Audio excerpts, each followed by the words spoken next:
ಓಂ ನಮೋ ಭಗವತೆ ವಾಸುದೇವಾಯ. ಓಂ ನಮೋ ಭಗವತೆ ವಾಸುದೇವಾಯ. ಓಂ ನಮೋ ಭಗವತೆ ವಾಸುದೇವಾಯ. ಹರೇ ಕೃಷ್ಣ. ಶ್ರೀಮದ್ ಭಾಗವತಂ 6th canto 17వ ಅಧ್ಯಾಯ. ತಾಯಿ ಪಾರ್ವತಿ ಚಿತ್ರಕೇತುಗೂ ಶಾಪಗಳು. ಯಾಕ ಚಿತ್ರಕೇತುಗೂ ಪಾರ್ವತಿ ದೇವಿ ಶಾಪ ಕೊಟ್ಟಿದ್ದಾರೆ ಅದ್ರ ಬಗ್ಗೆ ಇವಾಗ ಈ ಅಧ್ಯಾಯದಲ್ಲಿ ನಾವು ನೋಡೋಣ. ಶುಭದೇವ ಗೋಸ್ವಾಮಿ ಹೇಳ್ತಾರೆ, ಏನ್ ಹೇಳ್ತಾರೆ ಗೊತ್ತಾ, ಪರೀಕ್ಷಿತ್ ಮಹಾರಾಜಗೂ ಅದು ಅನಂತರು ಇವಾಗ ಅವ್ರಿಗೂ ಉಪದೇಶ ಮಾಡಿದ್ದಾರೆ. ಸೊ ಯಾವ ತರ ನೀವು ನಡ್ಕೋಬೇಕು, ಯಾವ ತರ ಇರಬೇಕು ಎಲ್ಲ ಹೇಳಿದ್ದಾರೆ. ಅದು ಪ್ರಕಾರ ಅದನ್ ಪ್ರಕಾರ ಅವರು ವಿದ್ಯಾಧರ ಲೋಕದಲ್ಲಿ ಇಟ್ಕೊಂಡು ಅಷ್ಟು ಒಂದು ಸಂತೋಷ ಅನುಭವಿಸ್ಕೊಂಡು ಅವರು ಇದ್ರು.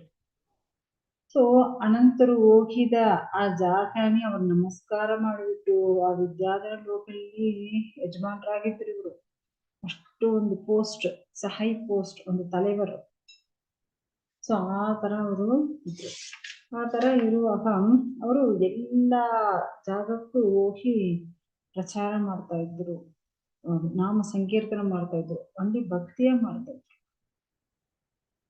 ಅದೇನು ಒಂದು ದಿನ ಅಲ್ಲ, 2 ದಿನ ಅಲ್ಲ, ಲಕ್ಷಾದಿ ಲಕ್ಷ, ಸೊ ಕೋಟಿ ವರ್ಷಗಳು, ಸೊ ಕೋಟಿ ವರ್ಷಗಳು ಅವರು ಈ ತರ ಭಕ್ತಿ ಮಾಡ್ತಾ ಇದ್ರು. ಈ ಚಿತ್ರಕೇತು ಒಂದು ಶ್ರೇಷ್ಠ ಋಷಿ ತರ, ಒಂದು ಜ್ಞಾನಿ ತರ. ಸೊ ಅವರು ಆ ತರ ಅವರು ಭಕ್ತಿ ಮಾಡ್ತಾ ಇದ್ರು. ಸೊ ಅವ್ರು ಏನ್ ಮಾಡ್ತಾರೆ, ಒಂದು ದಿನ ಈ ತರ ಪ್ರಚಾರ, ಯಾಕಂದ್ರೆ ಅವರು ಒಂದು ದೊಡ್ಡ ವಿಮಾನ ಇಟ್ಕೊಂಡಿರ್ತಾರಲ್ಲ, ಸೊ ಆ ವಿಮಾನಲ್ಲಿ ಈ ತರ ಪ್ರಚಾರ ಮಾಡೋದು, ಅಲ್ಲಿ ಇಲ್ಲಿ ಓಡಾಡೋದು, ಓನ್ಲಿ ಭಕ್ತಿ ಸೇವೆಯಲ್ಲೇ ಮಾಡ್ತಾ ಇದಾರೆ ಅವರು. ಸೊ ಆ ತರ ಮಾಡ್ತಾ ಸುತ್ತಾ ಇದಾರೆ.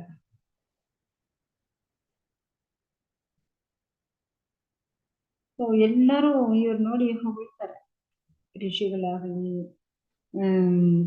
ಮುನಿವರ್ಗಳು, ಜ್ಞಾನಿಗಳು, ಸಿದ್ಧರುಗಳು, ಸಾರಣರುಗಳು, ಎಲ್ಲರೂ ಇವ್ರನ್ನ ಹೊಗಳ್ತಾರೆ. ಯಾಕಂದ್ರೆ ಇವರು ಕೋಟಿ ವರ್ಷ ಜೀವನ ಮಾಡಿಬಿಟ್ಟು ಅದು ಏನು ಶುದ್ಧ ಭಕ್ತಿ ಮಾಡ್ತಾ ಇದ್ರು. ಸೊ ಆ ತರ ಮಾಡ್ಕೊಂಡು ಅವರು ಒಂದು ಟೈಮ್ ಏನ್ ಮಾಡ್ತಾರೆ, ಮೇರು ಪರ್ವತ, ಮೇರು ಪರ್ವತ ನಾವು ಬಂದು 5th canto ನೋಡಿದ್ವಿ, ಮೇರು ಪರ್ವತ. ಸೊ ಆ ಸೈಡ್ ಅವರು ಆ ವಿಮಾನಲ್ಲಿ ಅವರು ಪ್ರಯಾಣ ಮಾಡ್ತಾ ಇದ್ದಾರೆ. ಅವ್ರ ಜೊತೆಲಿ ಯಾವಾಗ ಈ ತರ ಹಾಡೋರು ಮತ್ತೆ ಡ್ಯಾನ್ಸ್ ಮಾಡೋರು, ಸೊ ಎಲ್ಲವರು ಅವ್ರ ಜೊತೆ ಇರ್ತಾರೆ. ಸೊ ಅವರು ಬಂದು ಲೈಫಿನ ಅನುಭವಿಸ್ತಾರೆ, ಅದೇ ತರ ಭಕ್ತಿ ಮಾಡ್ತಾರೆ. ಕೆಲವರು ನೋಡ್ಬೋದು, ಏನು ಇವ್ರು ಬಂದು ಭೌತಿಕ ಲೈಫು ಇಷ್ಟು ಎಂಜಾಯ್ ಮಾಡ್ತಾರೆ, ಅದೇ ತರ ಭಕ್ತಿ ಮಾಡ್ತಾರೆ. ಅದು ಯಾವ ತರ ಸಾಧ್ಯ ಆಗುತ್ತೆ? ಯಾಕೆ ಭಕ್ತಿ ಮಾಡೋರು ಎಲ್ಲಾರು ಏನು ಕಾವಿ ಡ್ರೆಸ್ ಹಾಕೊಂಡು ಓಡಾಡ್ಬೇಕೇನು? ಏನಿಲ್ವೇ? ನಾವು ಚೆನ್ನಾಗ ಕೃಷ್ಣ ಈ ಹೊಸ ಡ್ರೆಸ್ ತಗೊಳ್ತೀವಿ, ಕೃಷ್ಣಕ್ಕೆ ಆಫರ್ ಮಾಡ್ತೀವಿ, ಮತ್ತೆ ನಾವು ಹಾಕೊಳ್ತೀವಿ. ಸೊ ಅದೇ ತರ ಆಭೂಷಣಗಳು ತಗೊಳ್ತೀವಿ, ಕೃಷ್ಣಕ್ಕೆ ಆಫರ್ ಮಾಡ್ತೀವಿ, ಹಾಕೊಳ್ತೀವಿ. ಸೊ ಕೃಷ್ಣ ಚೆನ್ನಾಗಿದೆಯಾ, ಅಷ್ಟೇ. ಭಗವಂತನ ಆಫರ್ ಮಾಡ್ಬಿಟ್ಟು ಹಾಕೊಂಡು ನಾವು ಚೆನ್ನಾಗಿ ಭಕ್ತಿ ಮಾಡ್ಬೇಕು ಅಷ್ಟೇ. ಸೊ ಆ ತರ ಅವರು ಭೌತಿಕವಾಗ ಎಲ್ಲಾ ವಿಷಯಗಳು ಅನುಭವಿಸ್ತಾ ಇದ್ರು. ಬಟ್ ಅವರು ಭಕ್ತಿ ಬಿಟ್ಟಿಲ್ಲ, ಶುದ್ಧ ಭಕ್ತರು ತರ ಅಷ್ಟು ಪೂರ್ಣವಾಗಿ ಭಕ್ತಿ ಮಾಡ್ತಾ ಇದ್ರು. ಕೆಲವರು ವಿದ್ಯಾಧರ ಲೋಕದಲ್ಲಿ ಒಂದು ಸುಖ ಅನುಭವಿಸೋ ಜಾಗ ಅದು. ಬಟ್ ಇವರೇನ್ ಮಾಡ್ತಾರೆ, ಅವರು ಸುಖ ಭೋಗಗಳು ಅನುಭವಿಸಿಲ್ಲ. ಸೊ ಅದು ಅವರು ಏನು ಭಕ್ತಿ ಪ್ರಚಾರ ಮಾಡ್ತಾ ಇದ್ರು, ಭಕ್ತಿ ಹೇಳ್ತಾ ಇದ್ರು. ಇಷ್ಟು ಕೋಟಿ ವರ್ಷ ಅವರು. ಸೊ ಈ ತರ ಇರುವಾಗ ಒಂದು ಸಮಯ, ಆಲ್ರೆಡಿ ಇವ್ರಿಗೂ ಭಗವಂತ ವಿಷ್ಣು ಏನ್ ಕೊಟ್ಟಿದ್ದಾರೆ, ಒಂದು ದೊಡ್ಡ ವಿಮಾನ ಕೊಟ್ಟಿದ್ದಾರೆ, ಅಷ್ಟು ಪ್ರಕಾಶವಾಗ ಹೊಳೆಯುವ, ಜ್ವಲಿಸೋದು, ಶೈನ್. ಸೊ ಆ ತರ ಒಂದು ದೊಡ್ಡ ವಿಮಾನ ಕೊಟ್ಟಿದ್ದಾರೆ. ಅವ್ರು ಬಂದು ಎತ್ಕೊಂಡು ಈ ತರ ಆಕಾಶದಲ್ಲಿ ಪ್ರಯಾಣ ಮಾಡ್ತಾರೆ. ಆ ತರ ಆಕಾಶದಲ್ಲಿ ಪ್ರಯಾಣ ಮಾಡುವಾಗ ಒಂದು ದಿನ ಏನಾಯ್ತು, ಒಂದು ಜಾಗದಲ್ಲಿ ಸಿದ್ಧರುಗಳು, ಸಾರಣರುಗಳು ಎಲ್ಲ ಕೂತ್ಕೊಂಡಿದ್ದಾರೆ. ಅಲ್ಲಿ ಬಂದು ಶಿವ ಕೂತ್ಕೊಂಡು ಎಲ್ಲರಿಗೂ ಹೇಳ್ತಾ ಇದ್ದಾರೆ. ಸೊ ಆತರ ಹೇಳ್ತಾ ಇರುವಾಗ ಆ ಸಭೆಯಲ್ಲಿ ಪಾರ್ವತಿ ದೇವಿ ಎಲ್ಲಿ ಕೂತ್ಕೊಂಡಿದ್ದಾರೆ? ಅವರು ಶಿವನ ತೊಡೆ ಮೇಲೆ ಕೂತ್ಕೊಂಡಿದ್ದಾರೆ. ಸೊ ಶಿವ ಅವ್ರನ್ನೇ ಆಲಿಂಗನ ಮಾಡ್ಕೊಂಡಿದ್ದಾರೆ. ಪಾರ್ವತಿ ದೇವಿ ಶಿವ ತೊಡೆ ಮೇಲೆ ಕೂತ್ಕೊಂಡಿದ್ದಾರೆ. ಶಿವ ಬಂದು ಪಾರ್ವತಿನ ಆಲಿಂಗನ ಮಾಡ್ಕೊಂಡಿದ್ದಾರೆ. ಆಕ್ಚುಲಿ ಅವರು ಮುಂದೆ ಎಲ್ಲ ಋಷಿಗಳು ದೇವರು ಸಾಧನೆಲ್ಲ ಇರ್ತಾರೆ. ನೋಡಿದ ಕ್ಷಣ ಇವ್ರಿಗೂ ಇದೇನಪ್ಪ ಈ ತರ ದೊಡ್ಡವರೆಲ್ಲ ಕೂತ್ಕೊಂಡಿರೋ ಸಭೆಯಲ್ಲಿ ಈ ತರ ಕೂತ್ಕೊಂಡಿರ್ತಾರೆ ಅವರು ನಗ್ಬಿಡ್ತಾರೆ. ಸ್ವಲ್ಪ ಜೋರಾಗಿ ನಗ್ಬಿಡ್ತಾರೆ ಅವ್ರು.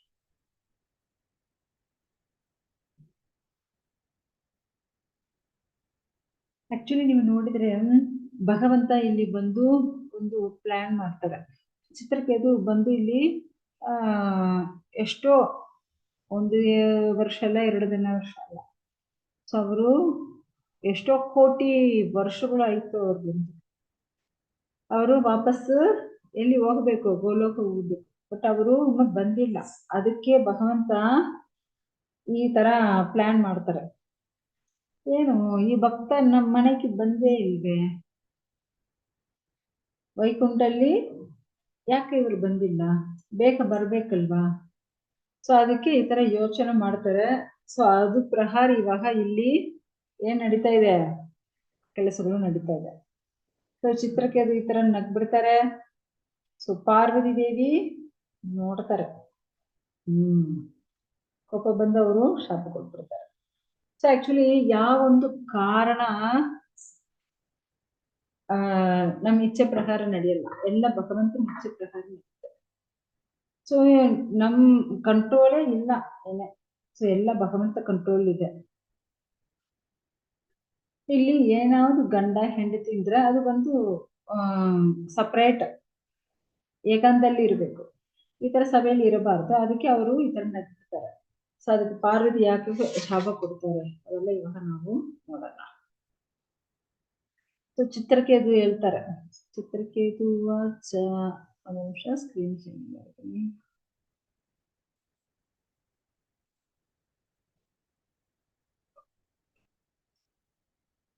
ಸೊ ಚಿತ್ರಕೇತು ಏನ್ ಹೇಳ್ತಾರೆ ಗೊತ್ತಾ?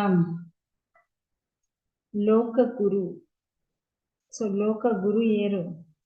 ಲೋಕಗುರು ಯಾರಂದ್ರೆ ಶಿವವೇ ಲೋಕಗುರು. ಸೊ ಎಲ್ಲರಿಗೂ ಗುರು ಸ್ಥಾನದಲ್ಲಿருந்து ಎಲ್ಲರಿಗೂ ಉಪದೇಶ ಮಾಡೋರು ಯಾರಂದ್ರೆ ಶಿವ. ಸೊ ಲೋಕಗುರು ಹೇಳ್ತಾರೆ. ಏಷ ಲೋಕಗುರು ಸಾಕ್ಷಾತ್ ಧರ್ಮ ವಕ್ತ. ಸೊ ಧರ್ಮವಕ್ತ. ಧರ್ಮವಕ್ತ ಅಂದ್ರೆ ಏನು? ಎಲ್ಲರಿಗೂ ಧರ್ಮ ಹೇಳ್ಕೊಡೋರು, ಶಾಸ್ತ್ರಗಳ ಎಲ್ಲರಿಗೂ ಹೇಳ್ಕೊಡೋರು. ಅದಕ್ಕೆ ಅವ್ರಿಗೂ ಧರ್ಮವಕ್ತ. ನೆಕ್ಸ್ಟ್ ಏನು? ಶರೀರಿನಾಂ ಆಸ್ತೆ ಮುಖ್ಯ. ಸೊ ಇಲ್ಲಿ ಏನಿದೆ? ಶರೀರಿನ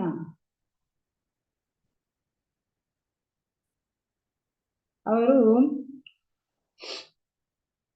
ಏನೋ ಭೌತಿಕವಾಗಿ ಇರೋ ಜೀವರಾಶಿಗಳ ತರ ಅವರು ನಡ್ಕೊಳ್ತಾರೆ. ಏನೋ ನಾರ್ಮಲ್ ಮನುಷ್ಯರು ಇರೋ ತರ ನಡ್ಕೊಳ್ತಾರೆ. ಆಕ್ಚುಲಿ ಅವರು ಶ್ರೇಷ್ಠರು. ಯಾರು? ಶಿವ ಬಂದು ಶ್ರೇಷ್ಠ.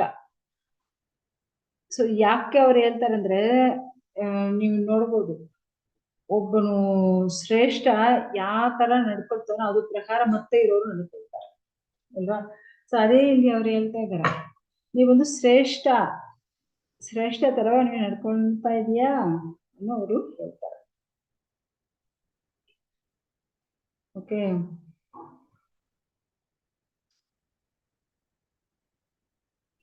ಯಾಕಂದ್ರೆ ಅವ್ರು ಬಂದು ವೈಷ್ಣವನಾಮ್ ಯಥಾಶಂಭೋನ್ ಇದ್ದು. ಸೊ ವೈಷ್ಣವರಲ್ಲಿ ಫಸ್ಟ್ ವೈಷ್ಣವ ಅವರು, ಎಲ್ಲರಿಗೂ ಧರ್ಮನ ಉಪದೇಶ ಮಾಡೋರು.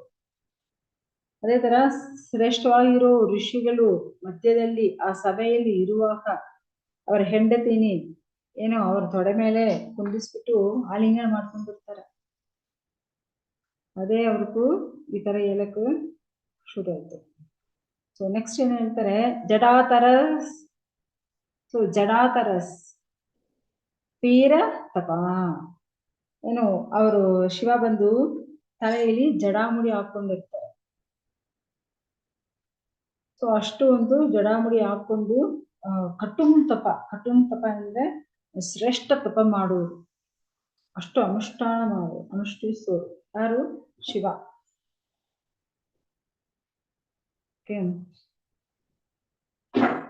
ನೆಕ್ಸ್ಟ್ ಬ್ರಹ್ಮವಾದಿ ಸಪಾಪತಿ. ಸೊ ಆ ತರ ಇರುವಾಗ, ಈ ತರ ದೊಡ್ಡೋರು ಇರುವ ಸಭೆಯಲ್ಲಿ ಎಲ್ಲರ ಮುಂದೆ ಯಾವ ತರ ಇರ್ಬೇಕು? ಒಟ್ಟಿಗೆ ಇವ್ರೇನ್ ಮಾಡ್ಬಿಡ್ತಾರೆ? ಹರೇ ಕೃಷ್ಣ. ಸೊ ಬ್ರಹ್ಮವಾದಿ ಸಪಾಪತಿ. ಸೊ ಏನು? ಸೊ ವೇದಗಳನ್ನ ಪರ್ಫೆಕ್ಟ್ ಆಗ ಫಾಲೋ ಮಾಡೋರು ಯಾರು? ವೇದಗಳನ್ನ ಎಲ್ಲರೂ ಕೇಳ್ಕೊಡೋರು ಒಂದು ಶ್ರೇಷ್ಠರು ಯಾರಂದ್ರೆ ಯಾರು? ಶಿವ. ಅವರೇನ್ ಮಾಡಿಬಿಟ್ಟಿದ್ದಾರೆ, ಅವ್ರ ತೊಡೆ ಮೇಲೆ ಅವರ ಹೆಂಡತಿನಿ ಕುಂದಿಸ್ಬಿಟ್ಟಿದ್ದಾರೆ.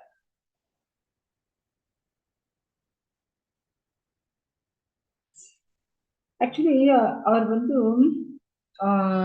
ಇಲ್ಲಿ ಬಂದು ಶ್ರೀ ವಿಶ್ವನಾಥ ಚಕ್ರವರ್ತಿ ತಗೊಳ್ಳೋರು ಏನ್ ಹೇಳ್ತಾರೆ ಗೊತ್ತಾ? ಏನ್ ಹೇಳ್ತಾರೆ, ಇಲ್ಲಿ ಬಂದು ಒಂದು ನಿಮಿಷ,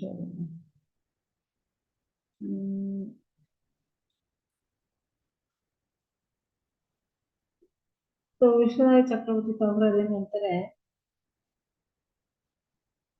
ಆಕ್ಚುಲಿ ಇವರು ಬಂದು ಈ ತರ ನಗಿದ್ದಾರೆ ಮತ್ತೆ ಹೇಳಿದ್ದಾರೆ ಅಷ್ಟೇ. ಈ ದಕ್ಷ ಬಂದು ಶಿವನ್ನೇ ಯಾವ ತರ ಮಾತಾಡಿದ್ದಾರೆ, ಆ ತರ ನೋವಿಸೋ ತರ ಮಾತಾಡಿಲ್ಲ. ಯಾಕಂದ್ರೆ ಶಿವ ಬಂದು ಅವರು ದಕ್ಷ ಮಾತಾಡಿ ಮಾತು ಕೇಳಿ ಅವ್ರಿಗೆ ಬೇಜಾರಾಗಿ ಆ ಜಾಗ ಬಿಟ್ಟು ಹೋಗ್ಬಿಟ್ಟಿದ್ದಾರೆ. ಸೊ ಇವರು ಆ ತರ ಏನ್ ಮಾತಾಡಿಲ್ಲ, ಯಾಕಂದ್ರೆ ಅದು ಬಂದು ಅಫೆನ್ಸ್. ಬಟ್ ಇವರು ಬಂದು ಹೇಳಿದ್ದಾರೆ, ಬಟ್ ಅವರು ಬಂದು ಅದೇನ್ ದೊಡ್ಡದಾಗ ಹಾಕೊಂಡಿಲ್ಲ, ಇಷ್ಟು ನಾರ್ಮಲ್ ಆಗ ಬಿಟ್ಬಿಟ್ಟಿದ್ದಾರೆ ಅವರು. ಆಕ್ಚುಲಿ ಇವರು ಯಾರು ಚಿತ್ರಕ್ಕೆ ಅದು ಯಾಕೆ ಹೇಳಿದಾರೆ ಅಂದ್ರೆ, ಸೊ ನಾರ್ಮಲ್ ಮನುಷ್ಯರು ಇದನ್ನ ನೋಡುವಾಗ ಅವ್ರನ್ನ ಇದೇ ತರ ಫಾಲೋ ಮಾಡ್ತಾರೆ. ಯಾಕಪ್ಪ ನೀವು ಈ ತರ ಮಾಡ್ತೀರ? ಯಾಕಂದ್ರೆ ಇವಾಗ ನೋಡಿ, ಸಂಘರ್ಷಣರು ಭಕ್ತರು ಯಾರಂದ್ರೆ ಶಿವ. ಅದೇ ಸಂಘರ್ಷಣರು ಭಕ್ತರು ಯಾರು? ಚಿತ್ರಕೇತು. ಸೊ ಇವಾಗ ಒಬ್ಬರು ಬಂದು 30 ವರ್ಷ ಎಂದು ಭಕ್ತಿಲಿ ಇರ್ತಾರೆ, ಒಬ್ರು ವಿವಾಹ ಭಕ್ತಿ ಬಂದು only 3 days ಆಯ್ತು. ಇವರು ಈಕ್ವಲ್ ಮಾಡಕ್ಕಾಗತ್ತಾ? ಇಲ್ವೇ? ಯಾಕಂದ್ರೆ ಅವ್ರು ಬಂದು 30 ವರ್ಷ ಆಯ್ತು, ಇವರು ಬಂದು ಒಂದು 3 ದಿನ ಆಯ್ತು ಅಷ್ಟೇ. ಮತ್ತೆ ಅವ್ರಿಗೂ ಏನೋ ಆ 3 ದಿನಲ್ಲಿ ಏನೇನೋ ತಿಳಿಸ್ಕೊಂಡಿದ್ದಾರೆ. ಅದ್ ಮನೆಗೆ ಹೋಗಿ, ನೀವ್ ಏನ್ ನೀವೇನೋ ಒಂದು ಮಿರುಗ ತರ ನಡ್ಕೊಂಡಿರ್ತೀರಾ, ಒಂದು ಹಂದಿ ತರ ಲೈಫ್ ಜೀವಿಸ್ತೀರಾನು, ಆ ತರ ಮನೆಗೆ ಹೋಗಿ ಎಲ್ಲಾರ್ನಿ ಬೈತಾರೆ. ಬಟ್ ಅದು ನಾಟ್ ಫಾರ್ ಕರೆಕ್ಟ್. ಸೊ ಆ ತರ ಇಲ್ಲಿ ಬಂದು ಶಿವ ಬಂದು ಸಂಘರ್ಷಣರು ಶಿಷ್ಯರೇ, ಬಟ್ ಇವರು ಸಂಘರ್ಷಣ ಶಿಷ್ಯರೇ ಚಿತ್ರಗಳು. ಬಟ್ ಅವ್ರು ಬಂದು ಇವ್ರನ್ನೇ ಹೇಳೋ ಅಷ್ಟು ದೊಡ್ಡೋರಿಲ್ಲ. ಆಕ್ಚುಲಿ ಶಿವ ಇಂದ ದೊಡ್ಡೋರು ಯಾರೋ ಅವ್ರೇ ಹೇಳ್ಬೋದು, ಬಟ್ ಶಿವ ಇಂದ ಚಿಕ್ಕೋರು ಇರೋರು ಹೇಳಬಾರ್ದು. ನಾವು ದೊಡ್ಡೋರಾಗಿರ್ಲಿ ಚಿಕ್ಕೋರಾಗಿರ್ಲಿ ನಮ್ಗೆ ಯಾಕೆ ಬಂತು? ಸೊ ನಾವು ಯಾಕೆ ಹೇಳೋದು? ಹೇಳಿದ್ರೆ ಈ ತರ ವೈಷ್ಣವ ಅಪರಾಧ, ಆ ತರ ನಾವು ಹೇಳಬಾರದು. ಈ ತರ ಸಾಧಾರಣವಾಗಿ ಇರೋ ಬಂಧಾತ್ಮಗಳು ಏನ್ ಮಾಡ್ತಾರೆ, ಏಕಾಂತದಲ್ಲಿ ಅವರವರು ಹೆಂಡತಿ ಜೊತೆ ಇರ್ತಾರೆ. ಬಟ್ ಶಿವ ಇವಾಗ ಈ ಸಭೆ ಮಧ್ಯೆಯಲ್ಲಿ ಈ ತರ ಅವರು ಬಂದು ಬಾರಿದ್ದೀನಿ ಅವ್ರ ತೊಡೆ ಮೇಲೆ ಕುಂದಿಸಿ ಆಲಿಂಗನ ಮಾಡ್ಕೊಂಡಿರ್ತಾರೆ. ಇದೇ ತರ ಮತ್ತೆ ಇರೋರೆಲ್ಲ ಫಾಲೋ ಮಾಡಿದ್ರೆ ಏನ್ ಮಾಡುವುದು? ಅದಕ್ಕೆ ಆ ಇಂಟೆನ್ಷನ್ ಅವ್ರು ಹೇಳಿದ್ದಾರೆ. ಅವ್ರು ಬಂದು ಶಿವಾನಿ ಇನ್ಸಲ್ಟ್ ಮಾಡಬೇಕು ಏನಿಲ್ಲ. ಸೊ ಅವರು ನೆನೆಸ್ಕೊಂಡು ಇರೋ ಇಂಟೆನ್ಷನೇ ಬೇರೆ.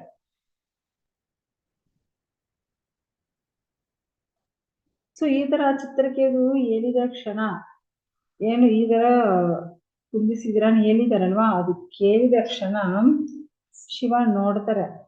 ಅವ್ರು ಯಾಕೆ ಹೇಳಿದಾನೆ ಅವ್ರಿಗೆ ಗೊತ್ತು. ಯಾಕಂದ್ರೆ ಭಕ್ತರು ಒಬ್ರು ಒಂದೇ ತರ ಇರ್ತಾರೆ. ಬಟ್ ಅವ್ರು ಯಾವ ಧೋರಣೆ ಅವರ ಮನಸ್ಸಲ್ಲಿ ಏನಿದೋ ಅದ್ರ ಬಗ್ಗೆ ಅವ್ರಿಗೆ ಗೊತ್ತು. ಅದಕ್ಕೆ ಅವರು ಜಸ್ಟ್ ಮೌನವಾಗ ಒಂದು ಸ್ಮೈಲ್ ಮಾಡಿಬಿಟ್ಟು ನಕ್ಬಿಟ್ಟು ಅವರು ಸುಮ್ಮನೆ ಇದ್ಬಿಟ್ಟಿದ್ದಾರೆ. ಮತ್ತೆ ಆ ಸಭೆಯಲ್ಲಿ ಇರೋರು ಎಲ್ಲರೂ ಏನು ಸುಮ್ಮನೆ ಇದ್ಬಿಟ್ಟಿದ್ದಾರೆ. ಯಾಕಂದ್ರೆ ಶಿವ ಬಂದು ವೈಷ್ಣವನ ಮೇಧಾಶ್ರಮ, ವೈಷ್ಣವ ಫಸ್ಟ್ ವೈಷ್ಣವ. ಸೊ ಆ ತರ ಇರುವಾಗ ಅವ್ರು ಈ ತರ ತಪ್ಪು ಮಾಡಬಾರದನ್ನ ಅದಕ್ಕೆ ಅವ್ರು ಹೇಳಿದ್ರು. ಮತ್ತೆ ಸಾಮಾನ್ಯರೆಲ್ಲ ಫಾಲೋ ಮಾಡ್ತಾರೆ. ಯಾಕಂದ್ರೆ ಭಗವದ್ಗೀತೆಯಲ್ಲಿ ಭಗವಂತ ಹೇಳಿದ್ದಾರೆ, ಯತ್ ಆಸರತಿ ಶ್ರೇಷ್ಠ ತತ್ ಏವೇತರೋ ಜನಃ ಸಾಯತ್ ಪ್ರಮಾಣಂ ಕುರುತೆ ಲೋಕಸ್ತತ್ ಅನುವರ್ತತೆ. ಸೊ ದೊಡ್ಡೋರು ಏನ್ ಮಾಡ್ತಾರೋ ಅದೇ ಸಾಮಾನ್ಯ ಮನುಷ್ಯರು ಫಾಲೋ ಮಾಡ್ತಾರೆ. ಇವಾಗ ಕೆಲವರು ಏನಾದ್ರು ಡ್ರೆಸ್ ಡಿಸೈನು, ಗಾಡಿ ಡಿಸೈನ್ ಏನಾದ್ರು ಬರುತ್ತೆ, ಅದು ಪ್ರಮೋಟ್ ಮಾಡಕ್ಕೆ ಯಾರು ದೊಡ್ಡ ದೊಡ್ಡ ನಡಿಗರುಗಳು, ಇಲ್ಲಂದ್ರೆ ಸ್ಪೋರ್ಟ್ಸ್ ಪ್ಲೇಯರ್ಸು, ಸೊ ಇವನ್ನೆಲ್ಲ ಪ್ರಮೋಟ್ ಮಾಡಕ್ಕೆ ಅಡ್ವರ್ಟೈಸ್ಮೆಂಟ್ ಬರ್ತಾರೆ. ಸೊ ಅವ್ರು ಪ್ರಮೋಟ್ ಮಾಡಿ ಅದೆಲ್ಲ ನೋಡುವಾಗ ಓಕೆ, ಸಾಮಾನ್ಯ ಮನುಷ್ಯರು ಏನ್ ಮಾಡ್ತಾರೆ, ಓ ಇದು ಚೆನ್ನಾಗಿರುತ್ತೆ ಅನಿಸುತ್ತೆ, ಅದಕ್ಕೆ ಇವರೆಲ್ಲ ಪ್ರಮೋಟ್ ಮಾಡ್ತಾರೆ ಅನ್ಕೊಳ್ತಾರೆ ಅಲ್ವಾ. ಸೊ ಆ ತರ ಇಲ್ಲಿ ಅದೇ ಆ ಶ್ಲೋಕಲ್ಲಿ ಹೇಳ್ತಾರೆ, ದೊಡ್ಡೋರು ಏನ್ ಮಾಡ್ತಾರೋ ಅದನ್ನ ಸಾಮಾನ್ಯ ಮನುಷ್ಯರು ಫಾಲೋ ಮಾಡ್ತಾರೆ. ಸೊ ಅದಕ್ಕೆ ಅವರು ಈ ತರ ಶಿವ ಬಂದು ಈ ತರ ಓಪನ್ ಸ್ಪೇಸ್ ಅಲ್ಲಿ ಈ ತರ ಅವರು ಇರಬಾರದು, ಇದು ದೊಡ್ಡ ತಪ್ಪು. ಅದಕ್ಕೆ ಅವರು ಆ ತರ ಹೇಳ್ಬಿಟ್ಟಿದ್ದಾರೆ.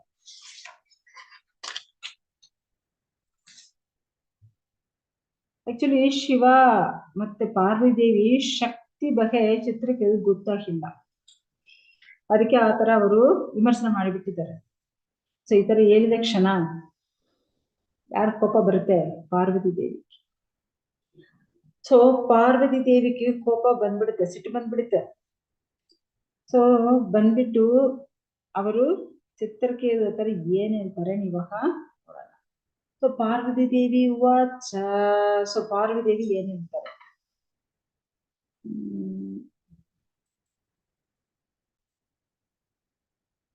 ಹರೇ ಕೃಷ್ಣ. ಇವಾಗ ಸ್ಕ್ರೀನ್ ಕಾಣಿಸ್ತಾ ಇದೆಯಲ್ವಾ? ಸೊ ಪಾರ್ವತಿ ದೇವಿ ಹೇಳ್ತಾರೆ, ಏನ್ ಹೇಳ್ತಾರೆ ಗೊತ್ತಾ?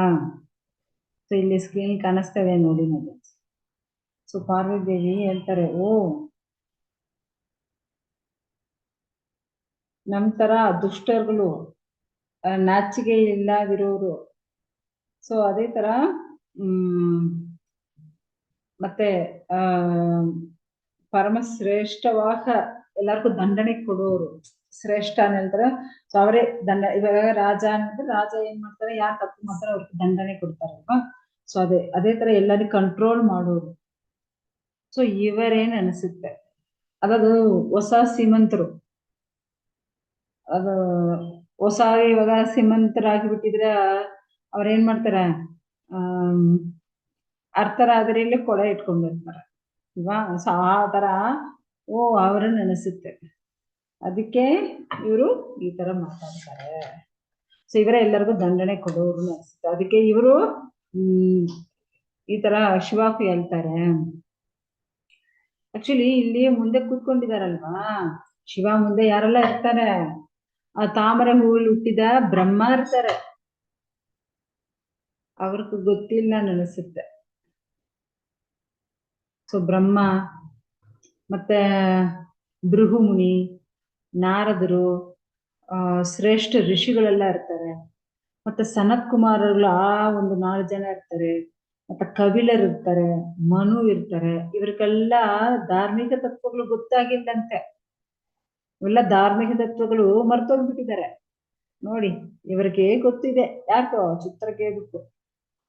ಅದಕ್ಕೆ ಇವರು ಈ ತರ ನಗ್ತಾರೆ, ಹೇಳ್ತಾರೆ.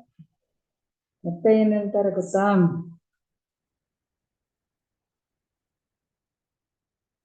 ಸೊ ಇವರು ಬಂದು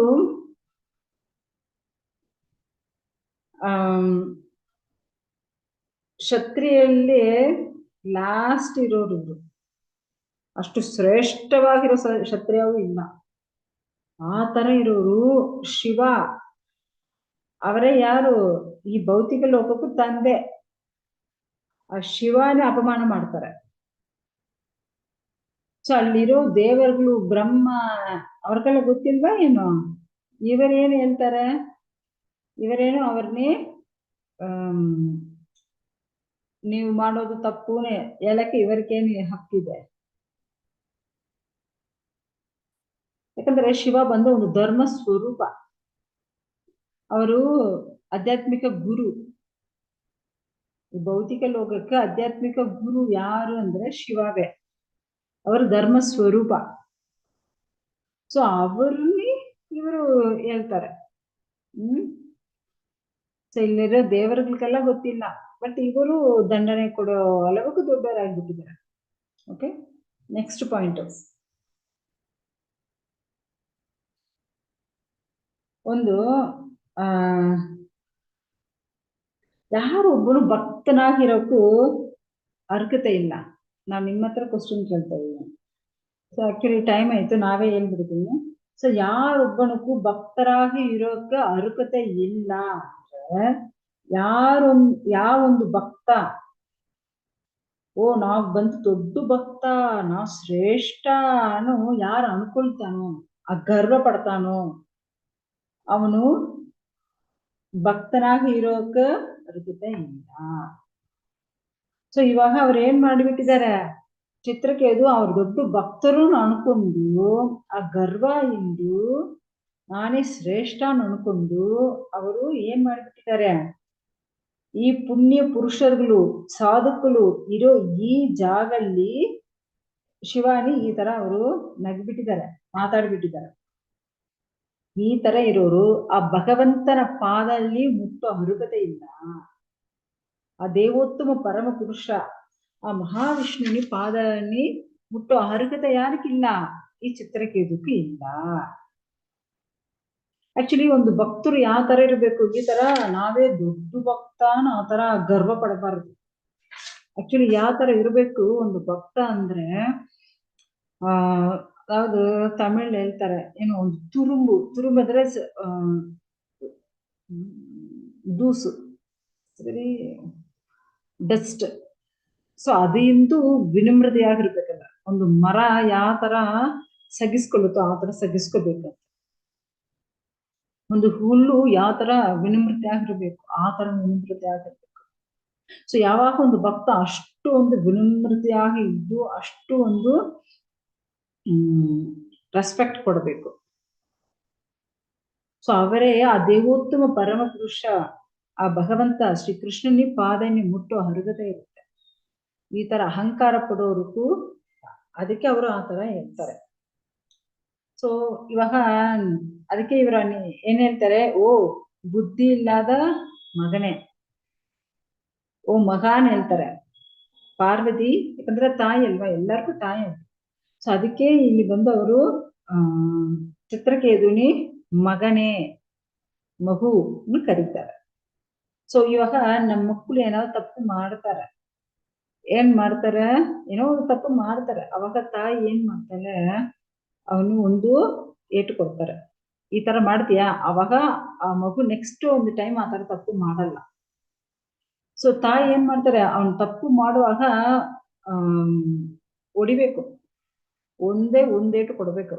ಅವಾಗ ಅವನಿಗೂ ಗೊತ್ತಾಗತ್ತೆ. ಸೊ ಆ ತರ ಇವಾಗ ಪಾರ್ವತಿ ಏನ್ ಮಾಡ್ತಾರೆ? ಮಗ,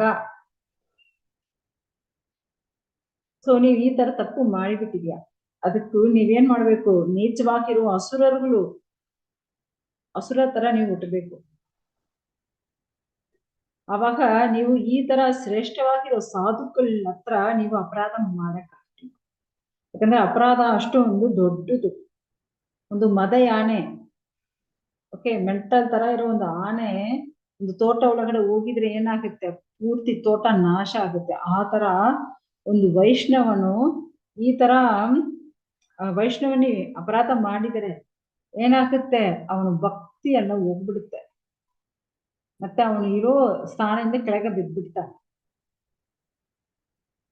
ಸೊ ಆಕ್ಚುಲಿ ಪಾರ್ವತಿ ದೇವಿ ಒಂದು ತ್ರಿಶೂಲ ಇಟ್ಕೊಂಡಿರ್ತಾರೆ.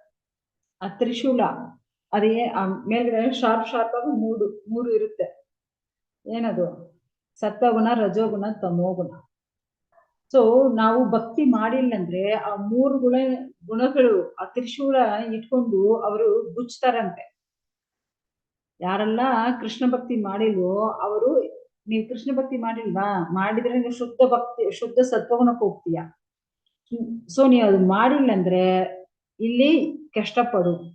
ಆ ಮೂರು ಗುಣಗಳಿಂದ ಇರೋ ತ್ರಿಶೂಲನಿ ಆ ಜನಗಳ ಮೇಲ್ಗಡೆ ಅವರು ಹುಚ್ಚುತ್ತಾರಂತೆ. ಅವಾಗ ಏನಾಗುತ್ತೆ, ನಾವು ಈ 3 ಗುಣಗಳು ಪ್ರಭಾವದಿಂದ ಈ ಭೌತಿಕ ಲೋಕದಲ್ಲಿ ಸಿಕ್ಕಾಕೊಳ್ತೀವಿ. Okay, so 15 ಶ್ಲೋಕಗಳಾಯ್ತು. ಮತ್ತೆ ನಾವು ನೋಡೋಣ. ಹರೇ ಕೃಷ್ಣ.